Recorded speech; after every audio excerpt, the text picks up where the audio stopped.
Hey guys, আসসালামু আলাইকুম। কেমন আছো তোমরা? তোমাকে ঘিরে আমার ভালোবাসা পার্ট 5 নিয়ে আইসা পড়ছি। তো বেশি কথা না কয়ে ভিডিও শুরু করা যাক। অনু অবাক হয়ে আবিরের দিকে তাকালো। অনুকে অবাক হয়ে তাকিয়ে থাকতে দেখে আবির অনুকে জিজ্ঞাসা করলো, কি হলো, কিছু বলছেন না কেন? অনু গম্ভীর কণ্ঠে বলল, কি বলবো? আবির বলল, এই যে আপনি কোনো বিষয়ে কষ্ট পাচ্ছেন কিনা। অনু বলল, আমার কোনো কষ্ট নেই। আবির বলল, রিয়েলি? অনু বলল, হ্যাঁ। আবির অনুকে জিজ্ঞাসা করলো, আপনার নাম কি? অনু বিরক্ত স্বরে আবিরকে বলল, আমার নাম অনু। আবির হাসি খুশি ভাবে অনুকে বলল, অনু, নাইস নেম। বেশ অনেকক্ষণ নীরবতার পর আবির আবার অনুর দিকে তাকিয়ে বলল, আমার নাম জিজ্ঞাসা করলেন না? অনু আবিরের মুখের দিকে তাকালো কিন্তু কিছু বলল না। আবির হেসে অনুকে বলল, আমার নাম আবির। অনু বলল, ও হ্যাঁ, একটু আগে আপনার নাম শুনছিলাম। আবির বলল, তাই নাকি? কই, আমাকে তো বললেন না, শুধু শুধু কষ্ট করে নিজের নামটা বলতে গেলাম। অনু বলল, তাহলে নাম না বললেই পারতেন। আবির অনুকে আবারও বলল, আজকে আমার ছোট বোনের বিয়ে। অনু অবাক হয়ে আবিরকে বলল, নেহা আপনার ছোট বোন? আবির হেসে অনুকে বলল, হ্যাঁ, নেহা আমার আপন ছোট বোন। আবিরের কথা শুনে অনু চুপ করে রইল, আর কিছু বলল না। একটা টেবিলে অনেকগুলো জুস আর কোল্ড ড্রিঙ্ক। আবির সেখান থেকে একটা অরেঞ্জ জুস হাতে নিয়ে অনুর দিকে বাড়িয়ে দিয়ে বলল, অরেঞ্জ জুসটা খেয়ে দেখুন, আপনার অনেক ভালো লাগবে। অনু মুচকি হাসার চেষ্টা করে বলল, না, লাগবে না। আবির বিরক্ত স্বরে অনুকে বলল, আপনি মেয়েটা একটু বেশি চুপচাপ। এত চুপচাপ আর রাগী কেন? আপনি প্রেম করে ছেঁকা খেয়েছেন নাকি? অনু আবিরের কথা শুনে আবিরের দিকে তাকিয়ে বলল, মানে কি বলছেন আপনি? আমি কোনো প্রেম করে ছেঁকা খাইনি। আবির মুচকি হেসে অনুকে বলল, তাহলে একটু হাসুন, হাসলে আপনাকে দারুণ লাগবে। অনু বিরক্ত হয়ে আবিরের সামনে থেকে চলে গেল। আবির অনুর পেছন পেছন হাঁটতে লাগলো। অনু দাঁড়িয়ে গিয়ে রাগী স্বরে আবিরকে বলল, সমস্যা কি আপনার? আমার পেছন পেছন আসছেন কেন? আমার পেছন পেছন আসবেন না। আবির অবাক হয়ে অনুকে বলল, আমি কই আপনার পেছন পেছন আসলাম? এই যে এখন আমার পেছনে দাঁড়িয়ে আছেন। আবির বলল, আমি ওই দিকটা একটু যাচ্ছিলাম, কারণ আমার বন্ধুরা ওই দিকে দাঁড়িয়ে আছে। অনু সামনে তাকিয়ে দেখলো বেশ কিছু দূরে অনেকগুলো ছেলে আড্ডা দিচ্ছে। অনু ভুল বুঝতে পেরে কিছুটা ঘাবড়ে গিয়ে আবিরকে শান্ত স্বরে বলল, আই এম সরি। আবির বলল, ইটস ওকে অনু। অনু তাড়াতাড়ি করে সামনের দিকে হেঁটে চলে গেল। আবির মনে মনে বিড়বিড় করে বলল, মেয়েটা অদ্ভুত, রাগী, সাথে পাগলও। নেহার বিয়ের অনুষ্ঠান শেষ হলে অনু নিজের বাড়িতে চলে আসে। আবিরের ব্যাপারে আর কোনো কিছু জানার আগ্রহ নেই, তাই অনু জানতেও চাইল না। রাতে অনু বিছানায় শুয়ে আছে। প্রতিটা মুহূর্তেই অনু রাফিকে অনুভব করে, কিন্তু কখনো প্রকাশ করতে পারে না। রাত হলেই অনুর বুকের ভিতরটা চাপা কষ্টে ভর করে। রাফির কথা ভীষণ মনে পড়ে। রাফি আজও অনুর ফোনে কল দেয়, কিন্তু অনু ফোন ধরে না। অনু মনে মনে বলল, কেন কেন রাফিরা, তুমি সেদিন আমার জন্য একটু অপেক্ষা করলে না? যাওয়ার আগে আমাকে দেখার জন্য তোমার মন কি একটু উতাল হয়নি? আমি সেদিন তোমাকে দেখতে পেলাম না, একটু জড়িয়ে ধরে কাঁদতেও পারলাম না। সেদিন আমার মনের অবস্থা কি হয়েছিল তুমি কি জানো? জানো না? তোমার ফোন আমি ধরবো না যতদিন পর্যন্ত না তুমি দেশে ফিরছো, ঠিক ততদিন পর্যন্তই আমি তোমার ফোন ধরবো না। তুমিও তো আমার মতো কষ্ট পাও, আমার সাথে কথা বলার জন্য নিশ্চয়ই তুমি ছটফট করছো। সেই ছটফট সেদিন আমিও এয়ারপোর্টে করছিলাম, কিন্তু তুমি চলে গিয়েছিলে। কেন চলে গেলে তুমি লন্ডনে? আমাকে ফেলে রেখে যেতে তোমার বুকটা একটু কাঁপলো না? অনু চোখ বন্ধ করে শুয়েছিল। ঠিক কিছুক্ষণ পরে ফোন বেজে উঠলো। অনু চোখ মেলে তাকিয়ে দেখলো রাফি ফোন করছে, তাই অনু রিসিভ করল না। অন্যদিকে রাফি অনবরত ফোন দিতে দিতে একসময় হাল ছেড়ে দিয়ে চেয়ারে বসে পড়ে। রাফি নিজ মনে বলল, 2টা বছর হয়ে গেল, কিন্তু আমার ফোন তুই রিসিভ করলি না অনু। প্রত্যেক দিন আমি তোকে ফোন দেই, তাও তুই ফোন ধরিস না। তাও আমি কখনো আশা ছাড়ি নেই, হয়তো বা একদিন তুই ফোন ধরবি, কিন্তু তুই ফোন ধরিস না। ঠিক আছে অনু, জাস্ট ওয়েট, আমি খুব শীঘ্রই ফিরছি তোর কাছে। তোর সাহস হয়তো একটু বেশি বেড়ে গেছে। রাফির ফোন রিসিভ না করার ফল তুই ঠিক টের পাবি। আমি আসছি তোর কাছে। রাফি সিগারেট হাতে নিয়ে গ্যাস লাইট থেকে আগুন ধরিয়ে সিগারেট খেতে লাগলো। ধোঁয়ার চারপাশে ছড়িয়ে গেল। সিগারেটটা পোড়ার সাথে সাথে একটু একটু করে রাফির বুকের ভিতরটাও পুড়তে লাগলো। সকাল হলে অনু ভার্সিটিতে চলে যায়। ভার্সিটির গেট দিয়ে ঢুকতে গিয়ে আবার অনু কারোর সাথে ধাক্কা লেগে মেজাজ খারাপ হয়ে উপরে তাকিয়ে দেখে আবির। অবাক হয়ে যায় আবিরকে দেখে। অনু অবাক হয়ে আবিরকে বলল, আপনি এখানে? আবির অবাক হলেও পর মুহূর্তে হেসে বলল, হেই অনু, আপনি এখানে? অনু বিরক্ত স্বরে বিড়বিড় করে বলল, আমার কথা আমাকেই ফিরিয়ে বলছে। আবির অনুকে জিজ্ঞাসা করলো, কিছু বলেন না বলেন অনু? অনু হাসার চেষ্টা করে বলল, না না কিছু না। আবির বলল, আপনি কি এই ভার্সিটিতে পড়েন? অনু বলল, হ্যাঁ। আপনি এখানে কেন? আমি ওই ভার্সিটিতে পড়ি। আপনি কোন ইয়ারে পড়েন? অনু বলল, অনার্স ফার্স্ট ইয়ারে পড়ি। আমি মাস্টার ফাইনাল ইয়ারে। আপনার থেকে অনেক বড় তাই আমি কি আপনাকে তুমি করে বলতে পারি যদি আপনি কিছু না মনে করেন? অনু মনে মনে বিরক্ত লাগলো, হেসে বলল, হ্যাঁ বলতে পারেন, কিছু মনে করব না। আবির তাড়াহুড়ো করে অনুকে বলল, আমার একটু কাজ আছে, আমি আসি, ওকে? অনু বলল, ওকে। আবির তাড়াতাড়ি করে ভার্সিটির ভিতর চলে গেল। অনু এখনো দাঁড়িয়ে আছে। তারপর কিছুক্ষণ দাঁড়িয়ে থেকে অনু ভার্সিটির ভিতর চলে গেল। ক্লাস শেষ করে অনু বাসায় যাচ্ছিল, তখন রাস্তায় আবির ডেকে উঠলো, হেই অনু দাঁড়াও। কণ্ঠটা আগেও শুনছে অনু, তাই পেছন ফিরে আবিরকে দেখে অনু ঘাবড়ে গেল। অনু দাঁড়িয়ে পড়লো। আবির অনুকে জিজ্ঞাসা করলো, বাসায় যাচ্ছ নিশ্চয়ই? অনু গম্ভীর স্বরে বলল, হ্যাঁ। আবির বলল, আমি তোমাকে বাসায় পৌঁছে দেই। অনু বলল, দরকার নেই। আবির বলল, কিন্তু কেন? আমি তোমার না শুনবো না। আমি তোমাকে বাসায় পৌঁছে দিয়ে তবেই ছাড়বো।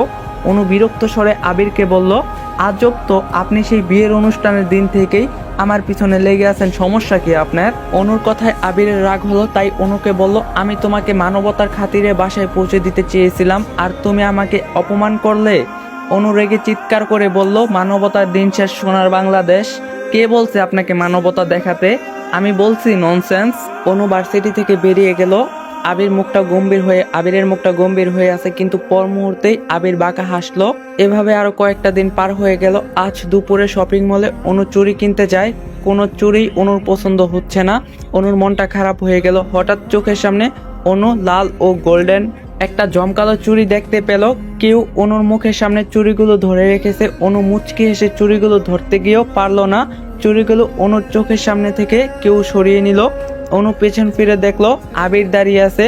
আবির মুচকি হেসে সেই চুড়িগুলো হাতে নিয়ে অনুকে বলল, কি চুড়িগুলো পছন্দ হয়েছে? অনু অবাক হয়ে বলল, এখানে আপনি? আবির হেসে অনুকে বলল, তুমি যেখানে আমি সেখানে। অনু আবিরকে জিজ্ঞাসা করলো, আপনি আমাকে ফলো করছিলেন? আবির কথা এড়িয়ে অনুকে বলল, চুড়িগুলো তোমার পছন্দ হয়েছে কিনা এটা বলো। অনু সাথে সাথেই বলে উঠলো, হ্যাঁ চুড়িগুলো আমাকে দিন। আবির দুষ্ট হাসি দিয়ে বলল, কিন্তু আমি চুড়িগুলো তোমাকে দিব না। অনু বিরক্তিকর দৃষ্টিতে আবিরের দিকে তাকালো। অনুর মন খারাপ হয়ে গেল। আবির অনুর মন খারাপ দেখে শান্ত স্বরে বলল, এই চুড়িগুলো তোমাকে দিতে পারি, তবে আমার একটা শর্ত আছে। অনু আবিরকে সন্দেহ স্বরে জিজ্ঞাসা করলো, কি শর্ত? আবির বলল, তোমাকে আমার ভালো বন্ধু হতে হবে, কি রাজি? অনু অন্যদিকে মুখ ফিরিয়ে নিয়ে বলল, আমার কোনো বন্ধুর প্রয়োজন নেই, আমার চুড়িগুলো লাগবে না। অনু শপিং মল থেকে বেরিয়ে গেল। আবির চুড়িগুলো তাড়াতাড়ি করে কিনে নিয়ে এসে অনুর পাশাপাশি হাঁটতে লাগলো। অনু আবারও তাড়াতাড়ি করে হাঁটতে লাগলো। আবির এবার দাঁড়িয়ে পড়লো মন খারাপ করে। দাঁড়িয়ে থেকে আবির অনুকে বলল, তুমি আমাকে এভাবে ভয় পাচ্ছ, আমি কিন্তু কোনো গুন্ডা নই। অনু হাঁটতে হাঁটতে আবিরের কথায় থেমে গেল। পেছন ফিরে একটা মুচকি হেসে অনু আবিরকে বলল, আমি জানি আপনি গুন্ডা নন। আজ প্রথম আবির অনুর মুখে সুন্দর মুচকি হাসি দেখতে পেল। এর আগে অনু হাসলেও আবির বুঝতে পারত অনু মন খারাপ করে হাসছে। আবিরের মন খারাপ চলে গিয়ে মুচকি হাসি ফুটে উঠল। তারপর অনু নিজের বাসায় চলে গেল। বিকালবেলা অনু নিজের রুমে বই নিয়ে পড়াশোনা করছিল, কিন্তু অনুর মাথায় শুধু রাফির চিন্তা ভাবনায় ঘুরপাক করছে। এই যে মনে হচ্ছে অনুর সামনে রাফি দাঁড়িয়ে মুচকি হেসে বলছে, এই অনু, এটাও লিখতে পারিস না নাকি তুই? কি পড়লি তুই এতদিনে? কিছুই তো পারিস না। অনু বই বন্ধ করে মাথায় হাত দিয়ে বসে রইল। আর কারো চিন্তা অনুর মাথায় আসে না। আসতে দিতে চাইলে অনু অন্য কারো চিন্তা মাথায় আনতে পারে না। এই 2টা বছর খেতে গেল অনুর রাফির কথা মনে পড়ছে, পড়তে গেল রাফির কথাই মনে পড়ছে, গোসল করতে গেলেও রাফির কথাই মনে পড়ছে, ঘুমাতে যাওয়ার আগেও রাফির কথাই মনে পড়ছে। অনুর মনটা খুব টানতো রাফির ফোনটা একবার ধরার জন্য, কিন্তু পর মুহূর্তেই অভিমানে অনু চুপ করে বসে থাকতো। অনু বইয়ের দিকে তাকিয়ে মনে মনে বলল, তোমার কথা আমি কিছুতেই ভুলতে পারি না রাফি। কেন আমার মন মগজে তুমি সবসময় ঘুরঘুর করো বলো তো? তুমি বলবে কি করে? তুমি তো আমার কাছে নেই, অনেক দূরে আছো তুমি। এমন সময় অনুর ফোনে কল আসলো। অনু ভেবেছিল রাফি ফোন দিয়েছিল, কিন্তু না। অনু মোবাইলটা হাতে নিয়ে দেখলো বাংলাদেশি অচেনা নাম্বার। অনুকে কে ফোন করছে এটা জানার জন্য অনু ফোন রিসিভ করে বলল, হ্যালো, কে বলছেন? হাই অনু, আমি আবির। অনু অবাক হয়ে আবিরকে বলল, আপনি আমার ফোন নাম্বার পেলেন কি করে? আবির হেসে অনুকে বলল, নেহার কাছ থেকে তোমার ফোন নাম্বারটা পেয়েছি। কেমন আছো তুমি? অনু বিরক্ত স্বরে বলল, নেহা আমাকে না জিজ্ঞাসা করেই আমার ফোন নাম্বার কেন দিল, আর আপনি বা আমাকে কেন ফোন দিয়েছেন কেন? তখন আবির বলল, আরে অনু, তুমি নেহার উপর রাগ করো না, আমি তোমার সাথে কথা বলতে চেয়েছি তাই ফোন দিয়েছি। অনু গম্ভীর স্বরে আবিরকে বলল, কি বলবেন বলে ফেলুন। আবির বলল, আগে বলো তুমি কেমন আছো? অনু বলল, হ্যাঁ ভালো আছি। আবির বলল, কি করছো? অনু বলল, কিছু না। অনু, তুমি আমার বন্ধু হতে কেন চাইছো না বলো তো? অনু বলল, এমনি। আবির বলল, এমনি এমনি কেউ বন্ধু হতে চায় না, আমি তোমার কথাটা বিশ্বাস করতে পারলাম না। অনু বলল, বিশ্বাস না করলে আপনার সমস্যা, আমার না। অনু ফোনটা কেটে দিল। নেহার কাজে অনু প্রচুর বিরক্ত হচ্ছে। না জিজ্ঞাসা করে ফোন নাম্বারটা নেহা কি করে দিল? অনু পড়ার টেবিল থেকে উঠে বিছানায় শুয়ে পড়ল। কিছুক্ষণ পর রাফির কল আসলো, কিন্তু অনু ধরলো না, ধরতে ইচ্ছা করলেও ধরলো না। পরের দিন ভার্সিটিতে কিছু ছেলে অনুকে ভীষণ বিরক্ত করছে। অনুর একদম ভালো লাগছে না। ছেলেগুলো অনুকে বিরক্ত করার জন্য পিছু পিছু হেঁটে বলতে লাগলো, এই উড়ি পাখি দাঁড়াও, এত তাড়াতাড়ি কেন চলে যাচ্ছ? কথা বলো আমাদের সাথে। একটা ছেলে অনুর হাত চেপে ধরলো। অনু রাগী স্বরে ছেলেটিকে বলল, আরে সমস্যা কি আপনার? হাত ছাড়ুন, আমি কিন্তু স্যারের কাছে আপনাদের ব্যাপারে বিচার দিব। শ্যামলা করে ছেলেটি বলে উঠল, তাই নাকি কিউটি? কিন্তু তুমি তো আমাদের চিনো না, আমরা কোনো কিছুই ভয় পাই না, বিচার দিতে চাইলে বিচার দাও, কোনো সমস্যা নেই। অনুর খুব ভয় লাগছে, আশেপাশে তেমন কেউ নেই, সবাই ক্লাসরুমে। অনুর ভার্সিটিতে আসতে লেট হয়, আর ভার্সিটিতে আসা মাত্রই এমন কিছু হবে অনু ভাবতেও পারেনি। অনু ছেলেটির কাছ থেকে নিজের হাত ছাড়ানোর চেষ্টা করছে, কিন্তু পারছে না। এবার অনু বাধ্য হয়ে ছেলেটির গালে জোরে একটি থাপ্পড় বসিয়ে দিল। ছেলেটি রক্তলাল চোখে তাকে অনুকে ছেড়ে দিয়ে অনুকে বলল, এই সেমরি, তুই আমাকে থাপ্পড় দিলি? তোর এত বড় সাহস, তুই আমাকে থাপ্পড় দিলি? ছেলেটি রেগে গিয়ে অনুকে পাল্টা থাপ্পড় দিতে যায়। অনু ভয়ে চোখ বন্ধ করে ফেলে, কিন্তু না, অনুর গালে থাপ্পড় পড়লো না। অনু চোখ খুলে দেখলো ছেলেটির হাত আবির মুচড়ে ধরে আছে। আবির রেগে ছেলেটিকে বলল, তোর এত বড় সাহস, তুই অনুকে থাপ্পড় দিতে চেয়েছিস, তোর হাত আমি। আবির ছেলেটির হাত মুচড়ে পেছন দিকে নিয়ে ছেলেটির গালে অনেকগুলো থাপ্পড় দেয়। ছেলেটি ভয় পেয়ে আবিরকে বলল, আবির ভাই, আমরা আর এই মেয়েটিকে বিরক্ত করব না, আমাদের ক্ষমা করে দেন। আবির ছেলেটিকে ছেড়ে দিল। ছেলেটি তার দলবল নিয়ে চলে গেল। আবির অনুর দিকে তাকালো, অনুর চোখে জল। আবির অনুকে বলল, কেঁদো না, তোমাকে কাঁদলে ভালো লাগে না অনু। অনু আবিরের দিকে তাকিয়ে শান্ত স্বরে বলল, আপনাকে অনেক ধন্যবাদ, আপনি এখানে না এলে আমার কি যে হতো ভাবতেই ভয় করছে। আবির মুচকি এসে অনুকে বলল, আমি তোমার ধন্যবাদ চাই না, অন্য কিছু চাই। অনু বুঝতে না পেরেও আবিরকে বলল, মানে? আবির হেসে অনুকে বলল, মানে হলো আমি তোমার বন্ধু হতে চাই, তুমি কি আমার বন্ধু হবে? অনু হাসি মুখে আবিরকে বলল, হ্যাঁ, আমি আপনার বন্ধু হলাম। আবির খুশির সাথে অবাক হয়ে বলল, সত্যি অনু, তুমি এখন থেকে আমার বন্ধু হয়েছো? অনু বলল, হ্যাঁ, এখন থেকে আমি আপনার বন্ধু। আবির বলল, অনু তুমি খুব ভালো। এটা বলেই খুশিতে অনুকে জড়িয়ে ধরতে গেল। অনু তাড়াতাড়ি পেছনে সরে যায় যাতে আবির অনুকে ছুতে না পারে। অনু ভয় পাওয়ার স্বরে আবিরকে বলল, আমার কাছে আসার চেষ্টা করবেন না। আবির অবাক হয়ে অনুকে বলল, কেন অনু, সমস্যা কি? আমরা তো বন্ধু, আর বন্ধু হিসাবে আমি তোমাকে জড়িয়ে ধরলে সমস্যা কি? অনু বিরক্ত স্বরে আবিরকে বলল, আমি আপনার বন্ধু হই, আপনার প্রেমিকা নই। আবির অনুর কথা বুঝতে পেরে মন খারাপ করে বলল, আই এম সরি অনু। অনু গম্ভীর স্বরে আবিরকে বলল, ইটস ওকে। আবির বলল, অনু একটা কথা বলি। অনু বলল, হ্যাঁ বলুন। আবির বলল, আমরা যেহেতু বন্ধু হই, তুমি আমাকে আপনি না বলে তুমি করে বলবে। তোমার মুখে আপনি বলে ডাকটা ভালো লাগে না, বন্ধু হিসাবে আমরা তো তুমি করেই বলতে পারি, তুমি করে বলবে তো? অনু বলল, ওকে বলবো। অনু চলে যাচ্ছিল, তখন আবির আবারও বলল, এই অনু, একটু দাঁড়াও। অনু পেছন ফিরে আবিরকে বলল, আর কিছু বলবেন? তখন আবির বলল, আজকে ভার্সিটির ক্লাস শেষ হওয়ার পর আমি তোমার সাথে একটু আশেপাশে কোনো কফি শপে বসে কথা বলতে চাই, তুমি কি একটু কথা বলতে পারবে অনু? প্লিজ না করো না। তখন অনু ভাবতে লাগলো আবিরকে হ্যাঁ বলবে নাকি না বলবে। যেহেতু আবির অনুকে গুন্ডা ছেলেগুলোর থেকে বাঁচিয়েছে, তাই অনু আবিরকে না বললে ব্যাপারটা খারাপ দেখায়। তাই অনু আবিরকে হাসি মুখে বলল। অনু বলল, আচ্ছা ঠিক আছে। তারপর কফি শপের একটা সিটের টেবিলে এক প্রান্তে বসে আছে আবির এবং টেবিলের অপর প্রান্তে সিটে বসে আছে অনু। আবির কফি অর্ডার করলো, কিন্তু অনু কফি খেলো না। আবির অনুকে বলল, এই অনু, কফি খাও, খাচ্ছ না কেন? অনু মুখ গভীর করে আবিরকে বলল, পরে কফি খাওয়া যাবে, তুমি কি বলবা বলো। আবির কিছুক্ষণ চুপ করে বসে রইল। তারপর অনুকে জিজ্ঞাসা করলো, অনু তোমার কি বয়ফ্রেন্ড আছে? অনু অবাক হয়ে আবিরকে বলল, তুমি কেন আমার এসব ব্যাপারে জানতে চাইছো?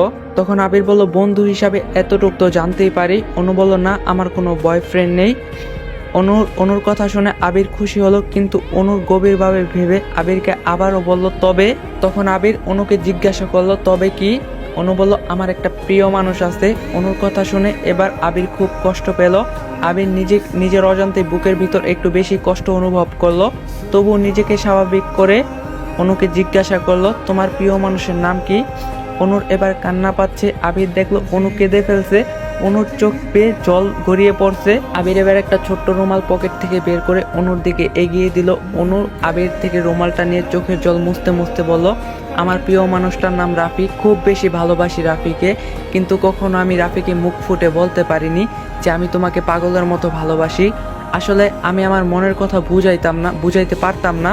যেদিন রাফি আমাকে ছেড়ে দূরে গেল সেদিন বুঝতে পেরেছি যে আমি আসলে রাফিকে কতটা ভালোবাসি। আবির অনুকে জিজ্ঞাসা করলো রাফি দূরে চলে গিয়েছে মানে কোথায় গিয়েছে। অনু আবিরের দিকে তাকিয়ে শান্ত স্বরে বলল রাফি পড়াশোনার জন্য লন্ডন গিয়েছে 5 বছরের জন্য। সবেমাত্র 2 বছর হলো রাফি যে গেল, আরো 3টা বছর রয়েছে। আবির বলল তোমাদের ফোনে কথা হয় না। অনু বলল রাফি এই 2 বছরে প্রতিদিন আমাকে অনেকবার ফোন দেয়, কিন্তু আমি ফোন রিসিভ করি না। আবির বলল কেন। অনু বলল অন্য কোনো দিন বলবো, আর কিছু জানার জন্য জোর করবেন না। অনুর চোখে আবারও জল টলমল করতে লাগলো। অনুর মাথা নিচু করে নিজের কান্না লুকানোর চেষ্টা করছে। রাফির প্রতি অনুর গভীর ভালোবাসা দেখে আবির জেলাস ফিল হতে লাগলো। আবির মনে মনে বলল এমন ভালোবাসা যদি অনু আমাকে বাসতো তাহলে হয়তো নিজেকে পৃথিবীর সেরা ভাগ্যবান মানুষ মনে করতাম। রাফি আসলে অনেক লাকি যে অনুর মতো একজন ভালোবাসার মানুষ পেয়েছে। আমার কপাল আসলে অনেক খারাপ। অনু নিজের চোখের জল মুছে আবিরের দিকে তাকালো। আবিরের মুখটা গম্ভীর হয়ে আছে। অনু আবিরকে জিজ্ঞাসা করলো তোমার কি হয়েছে আবির। আবির হাসার চেষ্টা করে অনুকে বলল কিছু হয়নি। অনু নিজের হাতের ঘড়িটার টাইম দেখে নিল। বিকাল গড়িয়ে রাত হতে চলছে। অনু আবিরকে বলল অনেক দেরি হয়ে গেছে, আমি এখন বাসায় চলে যাই। আবির অনুকে বলল আমি তোমাকে বাসায় পৌঁছে দেই। অনু শান্ত স্বরে আবিরকে বলল না, কোনো দরকার নেই। আবির মন খারাপ করে অনুকে বলল আমাকে তুমি বিশ্বাস করো না অনু, আমাকে কি তুমি এত খারাপ ছেলে ভাবো। অনু তাড়াহুড়ো করে বলল না না, তোমাকে খারাপ ভাববো কেন, তুমি যথেষ্ট ভালো আবির। আবির মুচকি হেসে অনুকে বলল তাহলে চলো আমি তোমাকে বাসায় পৌঁছে দেই। না করবা না অনু। আবির নিজের গাড়ি দিয়ে অনুকে বাসায় পৌঁছে দিল। অনু গাড়ি থেকে নেমে নিজের বাসায় চলে গেল। আবির অনুর যাওয়ার দিকে তাকিয়ে দীর্ঘশ্বাস ফেললো। আরো বেশ কিছুদিন চলে গেল। এরই মাঝে আবির এবং অনুর খুব ভালো বন্ধুত্ব হয়েছে। আবির তার হাসির কথা বলে অনুকে সবসময় হাসানোর চেষ্টা করে। অনু মনে মনে আবিরকে ভালো বন্ধু হিসাবে মেনে নিয়েছে। আজ অনু ভার্সিটিতে যায়নি। এখন বিকালবেলা, ঘড়িতে 4:11 বাজে। অনু নিজের বাসায় বিছানায় গভীর ঘুমে মগ্ন।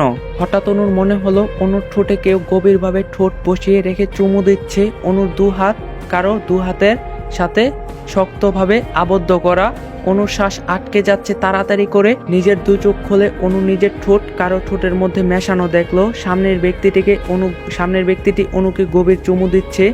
অনুর চরম শক খেলো। তাড়াতাড়ি করে অনু সজোরে ধাক্কা দিয়ে নিজের উপরে থাকা সামনের ব্যক্তিটিকে সরিয়ে দিল। অনু দ্রুত গতিতে বিছানা শুয়ে থাকা থেকে বসে উঠে জোরে জোরে হাঁপাতে লাগলো। অনু বড় বড় চোখ মেলে খেয়াল করে সামনের ব্যক্তিটির দিকে তাকিয়ে রইল। অনু ভয় পাওয়ার গলায় সামনের ব্যক্তিটিকে অবাক হয়ে বলে উঠল রাফি ভাইয়া তুমি। রাফিকে নিজের চোখের সামনে দেখে অনুর যেন বিশ্বাসই হচ্ছে না যে রাফি দেশে ফিরে এসেছে। অনুর চোখের সামনে দাঁড়িয়ে আছে। সবকিছু স্বপ্নের মতো মনে হচ্ছে। অনুর ঠোঁট ভীষণ জ্বলছে। নিজের ঠোঁটে হাত দিয়ে অনু ব্যথায় আটকে উঠল। একটু আগেই রাফি অনুর ঠোঁটে গভীর চুমু দিয়েছে।